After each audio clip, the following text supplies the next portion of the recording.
Citoyens français, bonne année, j'espère que vous avez passé de bonnes fêtes. Sans plus tarder, on va attaquer 2023 avec une vidéo qui sort un peu de ce que je fais d'habitude. Ce sera une vidéo histoire, une vidéo histoire que je vous avais proposée sur Instagram, d'ailleurs suivez-moi sur Instagram. Alors le sujet histoire que l'on va traiter aujourd'hui, c'est l'armée sous Louis XIV, c'est-à-dire au XVIIe siècle. Alors, on va traiter cette vidéo en prenant trois chapitres qui englobent un peu cette armée au XVIIe siècle. Tout d'abord un chapitre sur le militaire, en fait, comment il vit, qui il est. Ensuite un deuxième chapitre où on voit un peu qui gère l'armée et comment. Et ensuite un troisième et dernier chapitre sur comment cette armée a évolué au cours du siècle. Alors, sans plus tarder, on commence tout de suite avec le chapitre 1.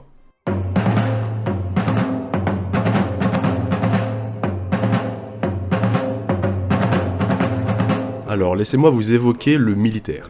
Le militaire que l'on peut s'imaginer de nos jours n'est pas du tout le même qu'en ce début du XVIIe. En effet, le militaire est un mercenaire. Effectivement, les paysans qui composaient l'arrière-ban du XVIe, du XVe et puis de l'époque médiévale tout simplement, ne sont plus efficaces sur le champ de bataille. On a besoin de professionnels qui peuvent manier l'artillerie et les mousquets. Le mercenaire, lui donc, est un professionnel qui s'inscrit dans des armées qui n'ont pas de structure établie. Car en effet, cette armée est à la solde d'un capitaine, cette armée que l'on appelle compagnie. Cette compagnie, en échange de ses services d'armes, attend sa solde, c'est-à-dire son salaire. Solde qui est par ailleurs très souvent payé en retard à ce mercenaire. Il faut bien s'imaginer que ces armées de mercenaires viennent de tout pays, ils ne sont même pas fidèles à leur propre pays, ils sont indifférents à tout idéal patriotique. Ils peuvent même changer de camp au gré des missions que leur capitaine leur confère.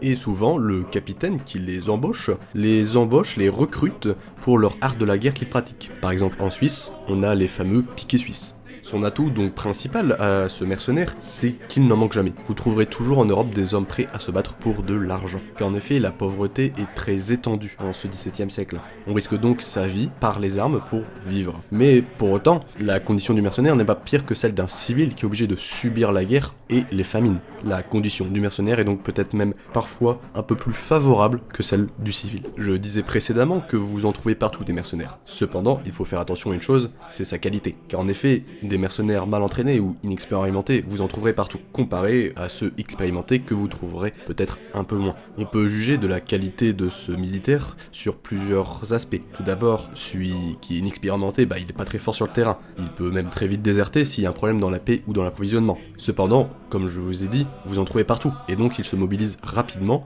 et surtout pour la défense de petits états, comme les petits états allemands ou les petits états italiens. Celui qui est expérimenté, celui qui est de bonne qualité, il est très fort sur les champs de bataille, mais il est un peu plus lent donc à trouver, à enrôler. Mais attention, là aussi, s'il y a un problème dans la paix ou dans l'approvisionnement, ce militaire n'hésitera sans doute pas à déserter pour le camp ennemi, ou au moins pour un autre capitaine. Mais alors à quoi il ressemble ce mercenaire ? Eh bien, il n'a pas d'uniforme, on va en parler un peu après dans cette vidéo, mais l'uniforme arrive un peu plus tard avec les armées permanentes. À la rigueur, le mercenaire a un style, comme les lance-quenets qui ont leur style propre à eux, mais généralement pour se distinguer des ennemis, on porte soit une plume d'une couleur ou un brassard sur le bras. Son armement est d'ailleurs aussi varié que sa tenue, il peut avoir une pique, un arquebuse, un mousquet, une épée. Et attention, il peut aussi avoir un cheval, mais ça reste assez onéreux quand même pour le mercenaire. Et rappelons que le mercenaire est généralement pauvre. Petit à petit, lors de ce siècle, les États font de moins en moins appel aux mercenaires et de plus en plus à des soldats. Alors, le soldat, il est un peu similaire aux mercenaires, mais c'est surtout le recrutement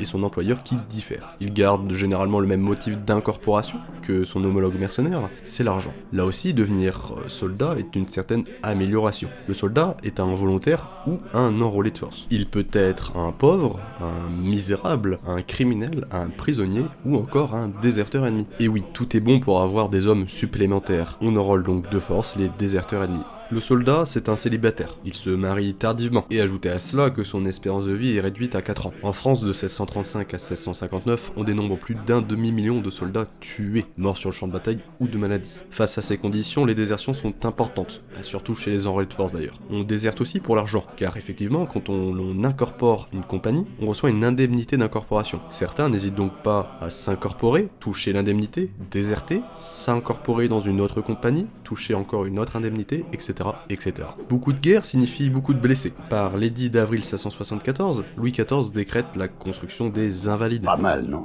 C'est français. Qui a pour objectif de recevoir les blessés et les vétérans des guerres. Cela était sûrement réconfortant pour la soldatesque, qui savait ne pas être abandonnée à l'aumône si ils devenaient vétérans ou s'ils étaient blessés. Mais alors comment on se blesse sur le champ de bataille? Eh bien, à la bataille de Malplaquet de 1709, on recense 64% de blessés par balle, 18 par sabre, 14 par canon et 2% par baïonnette. Ça vous donne ici un peu un ordre d'idée de comment on se blesse. Il n'y a pas de grandes évolutions sociales au sein des armées, avec une exception peut-être en Autriche où de soldats valeureux sont parfois anoblis pour devenir officiers. Sa vie est donc dangereuse, dure et brève, mais il a possibilité de recevoir des gratifications. S'il aide à la construction de fortifications, s'il sert son officier comme domestique, s'il sert dans une équipe de recrutement, s'il aide à creuser des tranchées pendant un siège, s'il aide à la moisson, s'il déneige l'école, s'il creuse des canaux ou si encore il construit des routes. Avec tout ceci, il peut accroître sa solde, qui est d'ailleurs aussi payée en retard tout comme le mercenaire. Avec cela, il peut s'acheter de la viande, des légumes, de l'alcool ou du tabac à des marchands qui suivent les armées. Pour le soldat, tout comme pour le mercenaire, il n'y avait pas ou très peu d'écoles pour l'infanterie. Ils apprenaient sur l'état, dans des camps. Cela causait d'ailleurs souvent un grand bouleversement pour les recrues, et ce qui causait donc beaucoup de désertion. Le soldat, voire le mercenaire, pouvait ne pas du tout être envoyé au front, et devait rester sur des positions défensives dans un camp, risquant plus la mort de maladie que l'ennemi en lui-même. La vie dans les camps est difficile, il y a peu, voire pas d'hygiène du tout. Effectivement, les toilettes, les cuisines sont à côté même des tentes. Ce n'est qu'aux environs de 1700, où une certaine amélioration est à noter.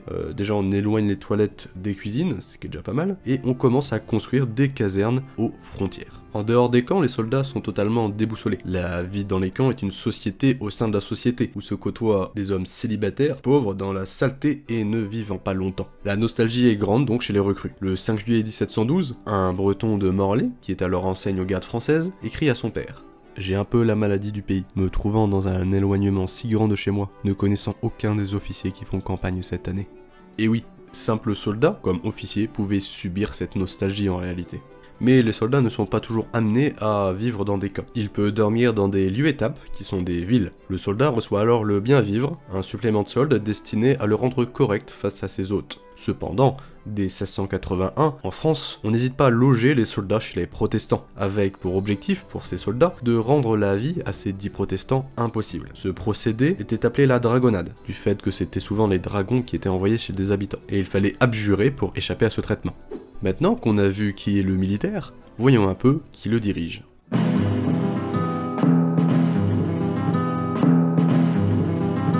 Du côté du mercenaire, celui qui est à sa tête est un entrepreneur de guerre. Ici tout est dit, c'est celui qui entreprend la guerre. Il est au service d'un état qui le paie via un financier et qui par ses réseaux et ses contacts doit lever une armée de mercenaires. Il est à la tête d'une pyramide hiérarchique. Il dirige les généraux, qui dirigent les colonels, qui dirigent les capitaines, qui dirigent les mercenaires. Lors de la guerre de 30 ans, on dénombre tout de même plus de 1500 capitaines qui se combattent en Allemagne aux côtés d'états belligérants. Parmi ces entrepreneurs, un grand nom ressort, c'est celui de Wallenstein. Alors qui est-il? Il naît en 1583, il provient de la petite noblesse. Il entre dans le monde militaire en 1604, où il monte les échelons petit à petit. Il est même nommé colonel d'un régiment de lansquenets pour Ferdinand II. Lui, il est fidèle à l'empereur. Il sert lors des opérations de Moravie de 1618-1619. Il se distingue en 1623, où il constitue une armée pour l'empereur, qui le fait même devenir général en 1625. Lors de son entrepreneuriat, il constituera des armées de plus de 100 000 mercenaires, ce qui est pour l'époque considérable. Cependant, en 1634, il fut assassiné par quelques-uns de ses officiers. Un autre entrepreneur reconnu de ce siècle, c'est Ernst von Mansfeld. Alors lui, il naît en 1580, au duché de Luxembourg, où il y suit la carrière des armes. Il sert d'abord l'empereur et son cousin des Pays-Bas, mais il est privé d'héritage. Il passa alors chez l'ennemi, et s'alliera aux protestants en 1610. Mais lui, il constitue des armées de faible qualité, mais rapidement et à bas prix. Il a servi différents pays, les Habsbourg, l'Union protestante, la Savoie, le Palatinat, les Hollandais ou encore l'Angleterre, avant de mourir en 1626 en Italie de maladie.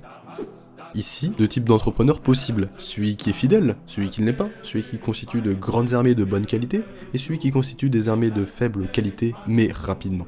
Ces entrepreneurs évoluent proches de la cour des princes. Ils entrent petit à petit au sein de la genterie terrienne, tandis que le pouvoir contrôle de plus en plus les officiers. En effet, l'État vend des offices militaires, c'est ce que l'on appelle la vénalité des charges, surtout chez les Français, les Anglais, les Hollandais ou encore les impériaux. Voyant les privilèges et la richesse qui en découle de cette charge, l'aristocratie n'arrive plus à rivaliser et achète la charge, se mettant indirectement sous l'autorité du roi. On achète comme on revend sa charge. Le démissionnaire a d'ailleurs un certain choix sous Louis XIII pour son successeur. Cependant, sous Louis XIV, ce que l'on appelle l'agrément du roi devient nécessaire, devient obligatoire. En 1702, on compta alors plus de 7000 officiers nommés par le roi. La vénalité des charges octroie pour l'État de l'argent facile en plus d'une armée. Cependant, cela en choque certains, comme Vauban. Pour lui, le procédé laisse de bons officiers, mais qui sont mal fortunés et qui ne pourront jamais devenir colonels, à moins que le roi gratifie cet officier pauvre mais valeureux de cette charge gratuitement. On compte 3 grades d'officiers supérieurs, le colonel, le lieutenant-colonel et le commandant. Il dirige les capitaines de compagnie. Ces officiers supérieurs sont d'ailleurs eux-mêmes capitaines de leur propre compagnie.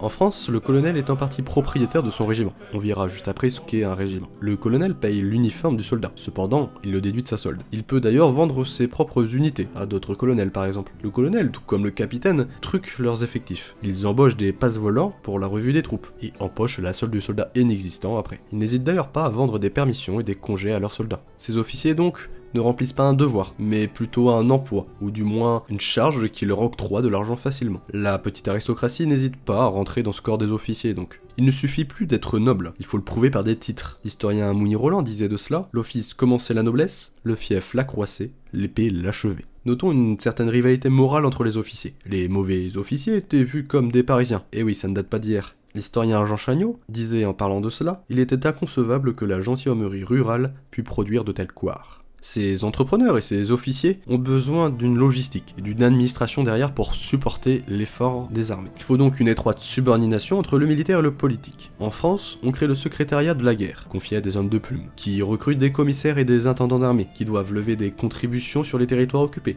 s'occuper de la médiation entre la troupe et la population. Ils gèrent les munitionnaires, les fournisseurs, ils inspectent les magasins royaux ainsi que les hôpitaux, et contrôlent l'exercice de la justice militaire et luttent contre les détournements de fonds. L'intendance des armées est souvent confié à l'intendant de la province frontalière, où il doit constituer une réserve, donner le change en devises étrangères à la troupe. Les Letellier père et fils sont deux grands noms du développement administratif des armées de 1643 à 1699. Cependant, il n'y a pas que les Français qui centralisent leur administration militaire. Les Habsbourg aussi. Ils créent le commissariat général à la guerre, qui doit gérer le budget des campagnes, et le Hofkriegsrat, le conseil curial de la guerre, qui prépare les plans de la campagne. La normalisation de l'équipement nécessite donc une centralisation des livraisons. De 1667 à 1716, les livraisons d'armes pour les magasins royaux sont gérées par l'Arsenal de Paris directement.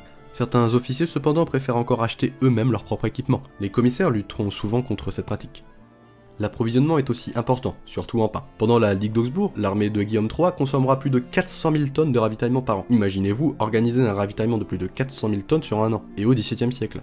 Les chevaux constituent le plus gros marché de la guerre. Ils consomment 18 à 30 kg d'herbe par jour. En déplacement, ils pâturent, il n'y a pas de souci. Cependant, dans les camps, il faut fourrager. Tous les 3-4 jours, on fourrage devant et sur les flancs du camp pour assurer une potentielle retraite. Car oui, les camps ennemis sont souvent proches. On se bat même pour fourrager d'ailleurs. C'est surtout pour les chevaux qu'on ne combat pas l'hiver. Effectivement, il n'y a pas d'herbe. Il faut aussi canaliser le mouvement des troupes sur des lieux étapes, comme je le disais précédemment. Mais les villes refusaient souvent, ce qui causait beaucoup de dysfonctionnements et amenait à des violences et des pillages. Hey yo, what the fuck?